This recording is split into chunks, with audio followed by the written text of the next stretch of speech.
আসসালামু আলাইকুম বন্ধুরা, আসমিনা কুকিং চ্যানেল প্রতিদিনের মতো আজকে আরও একটি রেসিপি আপনাদের সঙ্গে শেয়ার করবে। ভিডিওটা না স্কিপ করে পুরোপুরি দেখে যাবেন। ব্রেড এবং আলু কুচি দিয়ে কিভাবে মুচমুচে স্ন্যাক্স রেসিপি হয় আপনাদের সঙ্গে শেয়ার করব।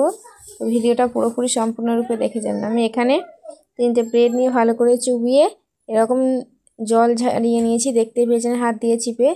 তারপর আমি এখানে আলুতে গ্রেটার মেশিন দিয়ে গ্রেট করে নিয়েছি, যেটা আপনাদের বাড়িতে সকলেরই আছে। একটা পেঁয়াজ কুচি নিয়েছি, ধনিয়া পাতা, কাঁচা লঙ্কা। এখানে বর্নিংয়ের জন্য বেসন দিয়েছি, চালের গুঁড়ো, হলুদ গুঁড়ো, লঙ্কা গুঁড়ো, জিরা মরিচ পাউডার, লবণ স্বাদ অনুযায়ী দিয়ে ভালো করে মাখিয়ে নেবেন। এভাবে মাখিয়ে নিয়ে অল্প অল্প হাতের সাহায্যে, আপনারা চাইলে চ্যাপটা করেও দিতে পারেন। আমি এখানে ঠিক এইভাবে তুলে নিয়েই দিয়ে দেবো। এটা খুব করা একদম সহজ।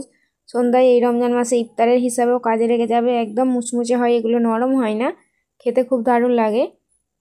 এখানে ঝাল খুব একটা হয় না, খুব সুন্দরভাবে এগুলো মুচমুচে করে ভাজা হয়ে যায়।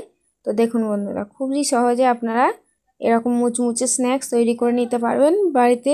ব্রেড দিয়ে এবং আলু গ্রেট করে নেবেন, একটা গ্রেটার দিয়ে নিলেই হবে এরকম মুচমুচে স্ন্যাক্স। তো বন্ধুরা, এইরকম নিত্য নতুন স্ন্যাক্স রেসিপি বা যে কোনো রান্নার ভিডিও পেতে আমার চ্যানেলটা অবশ্যই করে সাবস্ক্রাইব করে দেবেন এবং আমার চ্যানেলের পাশে থাকবেন। কমেন্ট করতে ভুলবেন না, আপনারা কমেন্ট করে জানাবেন আপনাদের ভিডিওগুলো কেমন লাগে। আর বাড়িতে তো তৈরি করে দেখবেন আপনাদের এই নাস্তাগুলো খেতেও কেমন লাগে। তো বন্ধুরা, খুবই সহজে আপনাদের দেখানোর চেষ্টা করি, আপনারা যাতে বাড়িতে তৈরি করতে পারেন। তো ধন্যবাদ বন্ধু।